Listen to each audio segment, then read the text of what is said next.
Gang, we got a fun one today. If you scroll anything connected to the internet in the last week, you've seen how ChatGPT's new image generation skills have kind of taken the world by storm.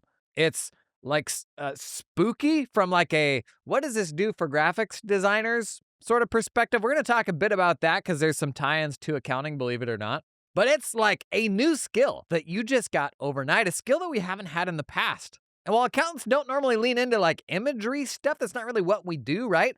Today I'm going to show you some actually pretty cool ways that we can use this to improve the things we already do and do a couple things we weren't able to do before. By the end of this episode, I think you're going to be pretty juiced on this one. Let's do it.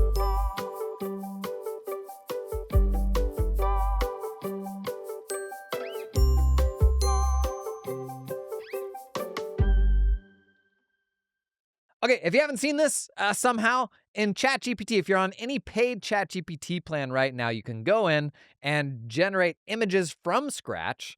Just say, create an image of XYZ, or there's a little like pop-up where you can select an image generation thing to force it to make an image. But you can make images from scratch, or arguably more interestingly, you can give it an image and then have it make changes to that image. Or give it multiple images and somehow like mash them up however you describe. And what this is doing that's really novel, because AI image generation has already gotten really, really good, and you can make very cinematic, impressive looking things with tools like Midjourney. But as accountants, we don't like, that's not a domain we really get into, right? What's particularly interesting about this ChatGPT implementation is it's so easy and so coherent. That is, I can give it a whole ton of instructions and it follows them all really, really well. And it literally overnight changed the right or best way to do a whole bunch of different things. At the end of the day, it's still not a graphics designer. And we're going to circle back to this because this is an important discussion too. It's not a graphics designer, at least not a really, really good one, but it just became a better graphics designer than you are in all likelihood.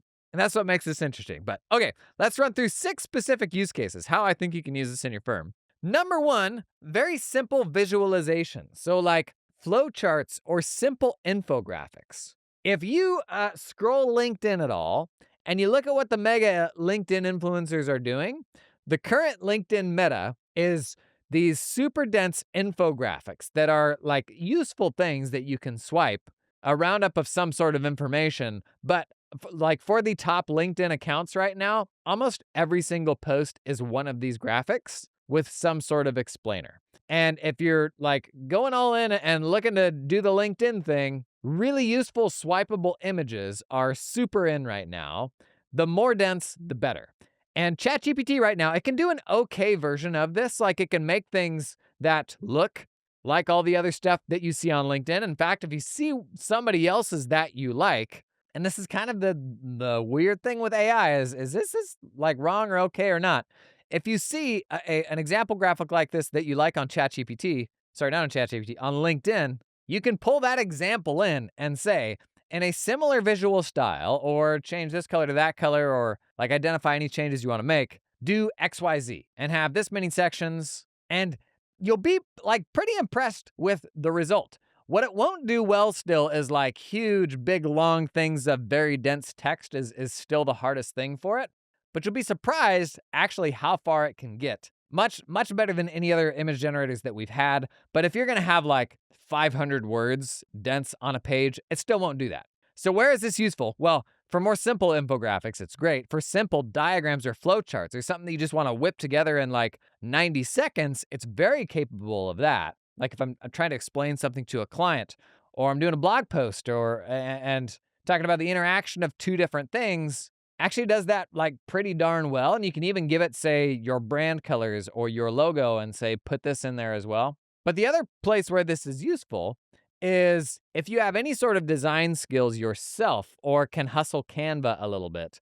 This can give you a really good first draft to then go modify or add text to or change the text on, something like that. And if you're like most of us and you have 0 design skills, this is actually a really helpful way to make a designer more productive for you, to pull them in and give them greater instruction and greater clarity on what it is that you want done, because you can now use this tool to create kind of a version 1, and then they can create the higher fidelity, like final version.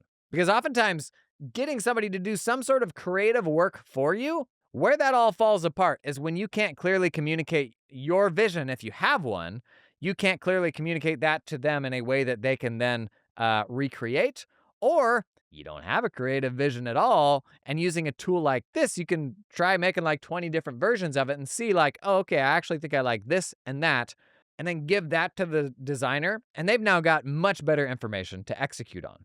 So that's idea number one, is simple visualizations. Idea number two is to use it to combine two things that you already have.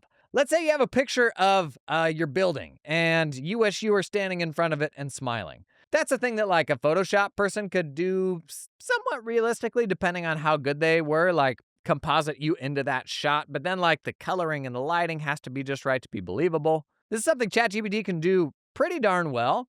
I will tell you, anything that you do that involves yourself, you will be hypercritical of it because we've spent so much time looking at ourselves.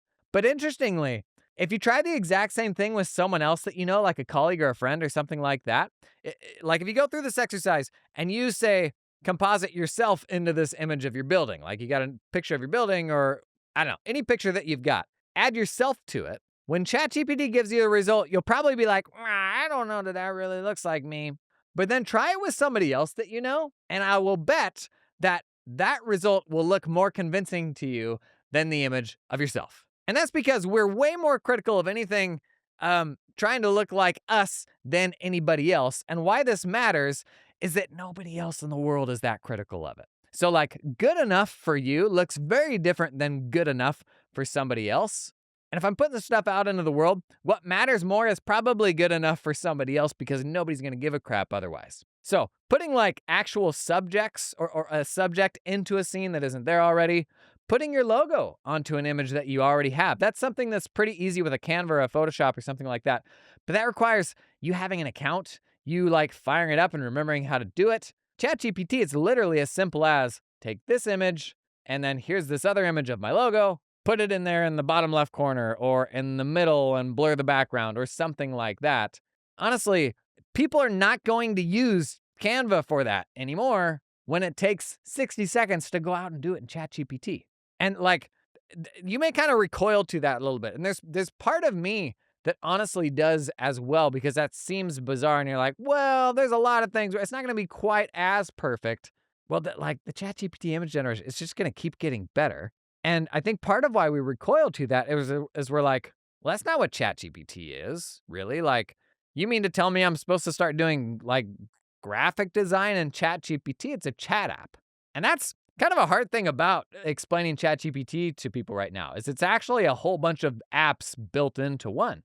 And Meta has actually had a pretty good version of this in the past. It's not quite to the level of ChatGPT, but for example, in Instagram, you can DM this like Meta AI and upload an image and say like, put a top hat on this picture of the person. And it does it really well. And like as soon as that does it well enough, you're not going to go to like the prosumer tool that will do a version of that for you. You're just going to do it in ChatGPT because that's where you're already hanging out.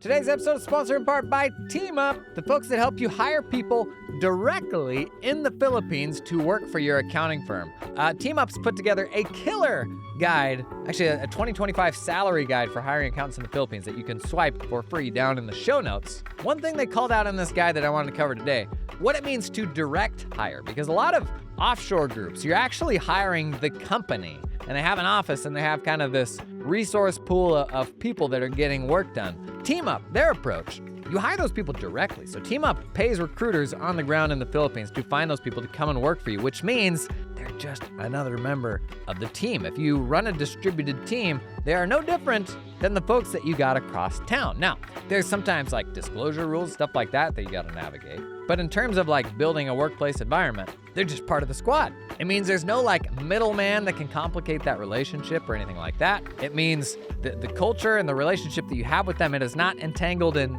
any other stuff that's going on, in their office or, the aspects of their work experience that you don't have control over. Like, it's just you hiring a person to do work. Simple as that. The salary guide, super good. Grab that down in the show notes. And thanks to TeamUp for sponsoring this episode. Gang, today's episode is sponsored in part by the fine folks at Carbon. Every year, Carbon does a report about AI and its impact on the accounting industry. They survey a whole bunch of accounting firms. You may have heard, we actually did a whole episode of the podcast about it. It's a really, really good report. Bunch of interesting insights from real accounting firms to see how they're using it, what's working, what's not working, and kind of get the commentary on either ends of the spectrum. A lot of really interesting trends that developed just in 2025. A whole lot less fear in 25 than there was in 24. People seeing it more as an opportunity. Still a very big divide in the excitement of leadership versus staff level folks. It means we as leaders need to be doing a better job communicating and normalizing AI as a part of work so that it's not this amorphous, spooky thing that folks kind of are unsure of. Lots of exciting stuff happening there. I'll link access to that AI report down in the show notes. Totally worth checking out. I think you'll like it. On the subject of combining two things, one other thought is like pop culture stuff that's going on, putting yourself into that scene. And this is mainly like if you're doing content.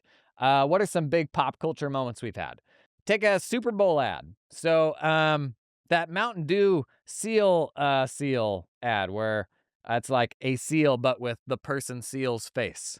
Put another version of that next to it with your face. Like anytime these pop culture things come up, and I am 100% guilty of stooping to this level, an image that will make somebody kind of stop and chuckle will massively amplify the engagement that you can get on a post. As evidenced by the LinkedIn posts that I'll make where I'll have like a slightly muscular AI generated version of myself in the image. 75% of the comments are about the image, not about the post. I don't feel good about it. I don't. Feels like using technology for evil. But you know what it did do is it got that post a whole lot more engagement. And there obviously, like I'm kind of joking, there's like cool ways of doing that and uncool ways of doing that. But like putting you or something else into the context of kind of a pop culture moment, I think that's an interesting idea. Idea number 3, to make small changes to an image that you already have. So you've got an image from the ski trip last holiday. There you are, there the kids are, but things didn't work out with him. You're not seeing him anymore, right? Get him right out of there. What's a better example of that? The company, this one's kind of savage. Let's say you do like an annual offsite and you had a picture of the whole squad. Maybe you got 8 people on your team and one of them's no longer with us. Not like that. Like you had to let him go. You could, this may actually be wrong. You could put that image in ChatGPT and say, Tina, she's gone, so get rid of her. Likewise, maybe you just hired Jim. Let's add Jim in there. These are bad examples. You know what I mean? If you need to make a change or a fix to something you already have, maybe there's a shopping cart in the background, or you want the sky to be blue and not have clouds or something like that. That's kind of the wild thing here is it's like semantic photo editing. Like you just tell it what you want and it will do a version of it. Again, it's not perfect. It's not as high fidelity as like a professional can do for you. But as we're finding kind of with many things ChatGPT, take tax research. The level of tax research that a normal person can do if they know how to use ChatGPT the right way, and I'm talking about a non-tax professional, that they're able to do way better tax research than they could have before, while still the very best tax research is a tax pro with the same tools or better, even better tools like professional tools in their hands.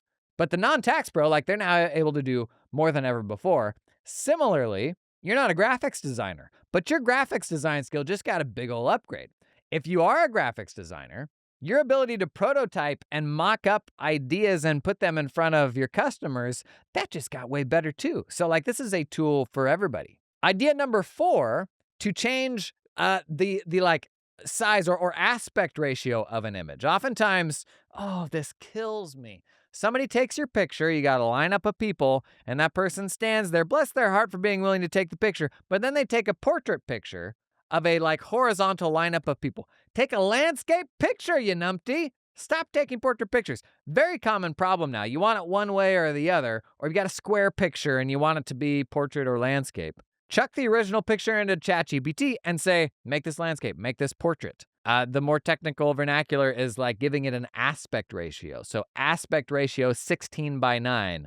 That is 16:9. most of the, the videos that we watch and stuff like that are in this 16:9 aspect ratio. That is a very common problem when you're fussing with images, and just to be able to chuck an image into ChatGPT and it create a believable version of like what an extension of that reality could have been, uh, it's pretty cool. Like it'll work well for like landscapes and like a room and stuff like that. If you have a person that's on the edge of the image, then you're asking it to like create the rest of the person, which it'll try, but it may not be quite as good.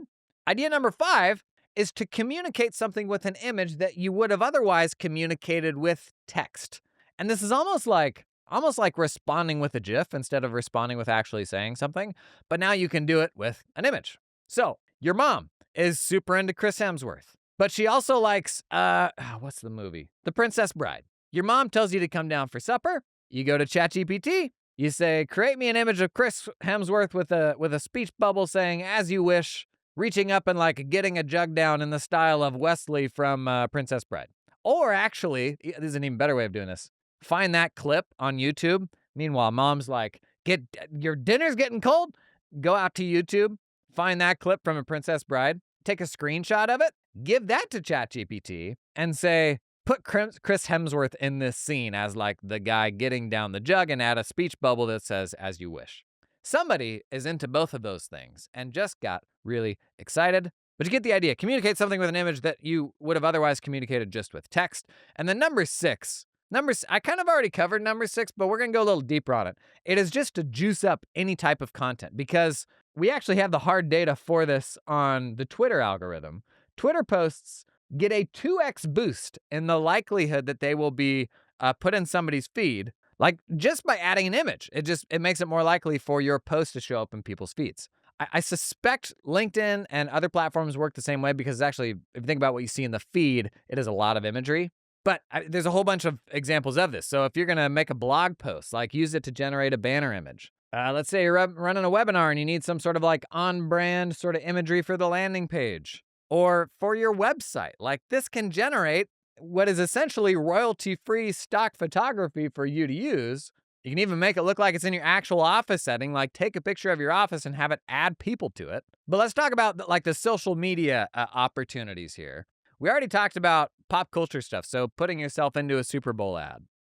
But as you're writing about something technical or something for beekeepers or something like that, like you can imagine a scene where what you're describing is happening, and so like show that.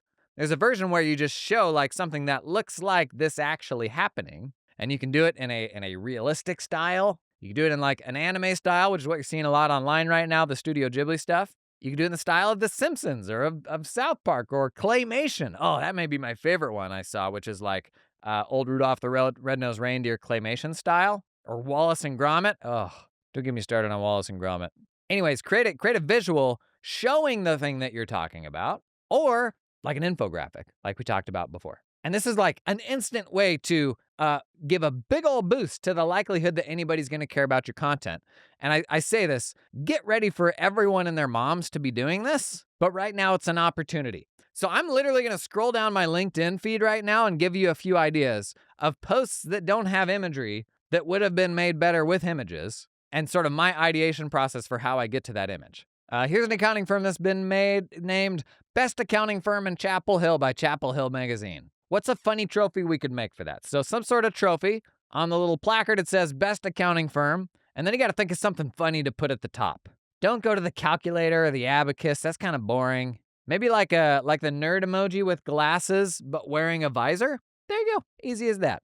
Here's a post from Logan. The hardest shift from moving to a scheduled system for preparing tax returns is not feeling like I must prepare all the returns by 4/15. 3/31 is the last date for scheduled tax returns after 4/15. So we have 2 solid weeks of wrapping up lingering returns. My mind goes to like more of an infographic sort of thing here. And ChatGPT can actually be really helpful for helping you think through how to structure an infographic.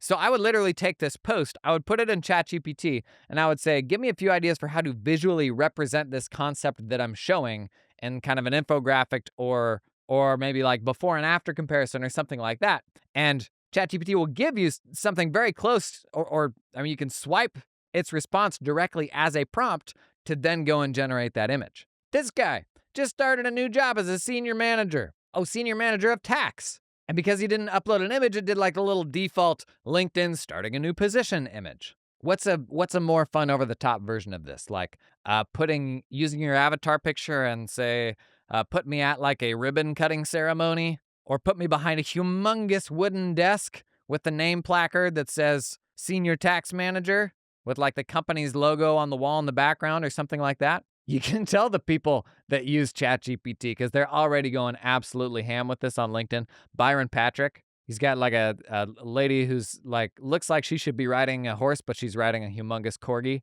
See, the cat's already out of the bag, people.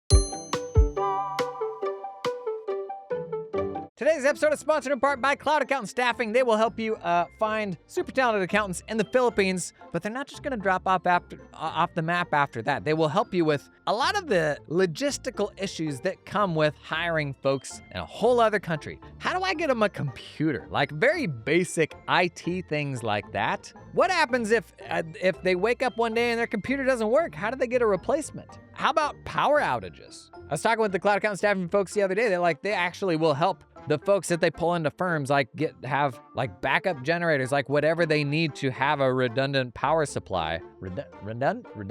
That's not the right word. You know what I mean? Cloud Accountant Staffing, what they do goes well beyond just finding smart people to come and work for your firm, because the reality is there's kind of other logistics that come with that. Some easier to solve than others, and I need help. I do. And Cloud Accountant Staffing wants to make that as easy as possible for you. To learn more about that, what they can do for you, check out the link down in the show notes. This episode is sponsored in part by Makers Hub. Gang, it has never been more important than it is today to ensure that you have hitched your accounting firm wagon to the tech partners that are going to take your hand and lead you into the AI era. I don't care if you think AI is gonna be the end of everything or the start of something better. AI is already here, it's already happening, and Makers Hub is at like the bleeding edge of what AI can enable for the accounts payable process. I know, wow, sexy. Listen, just be happy that they're doing it so you don't have to. They're using AI vision models and LLMs to push, automated extraction from bills and kind of the subsequent logic further than we've ever been able to do before with just pure OCR technology.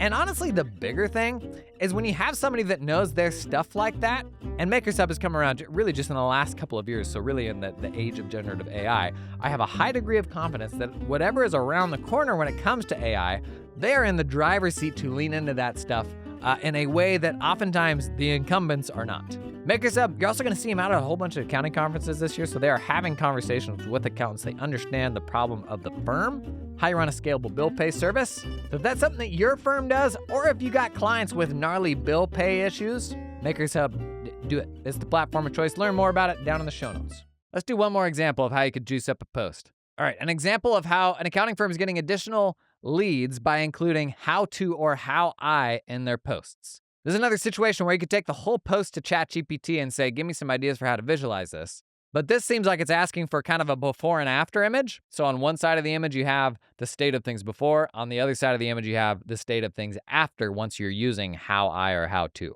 It's a pure text post and like some visual representation of this concept or like a little flowchart or something like that, like will 100% boost the post. Lots of good ideas there. We're having a little challenge in my accountant community. So I run a community for small accounting firm owners, small being 10 million and under. Got about 500 firms in there. And the challenge was, show me like the most creative and outside the box way that you can think of using this in the context of delivering a service in your accounting firm. And this, honestly, if you got your team set up on ChatGPT as they should be, this would be a fun challenge to put out to your firm and say, hey, whoever has the best idea, we'll give them a $50 Golden Corral gift card or whatever makes sense for you.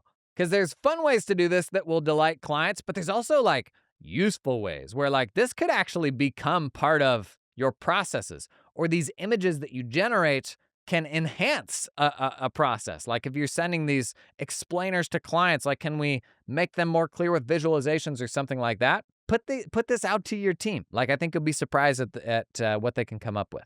All right, a couple other thoughts on like, what does this mean for graphics designers? Because anytime you talk AI, the conversation always very quickly goes to like job displacement. I think you already know how I feel about like, no, it's not the real deal. It's not as good as a real graphic designer, but you and I who are not graphics designers, our skills just got a big upgrade overnight, right? That's pretty cool. And also, and this is just as important, The graphics designer, they just got a new tool in their tool belt as well, where they can prototype things quicker to like validate that with clients, or even ask the client, say, I know you're really struggling to like help visualize this for me. Go to this tool and just start testing stuff and kind of give me a direction.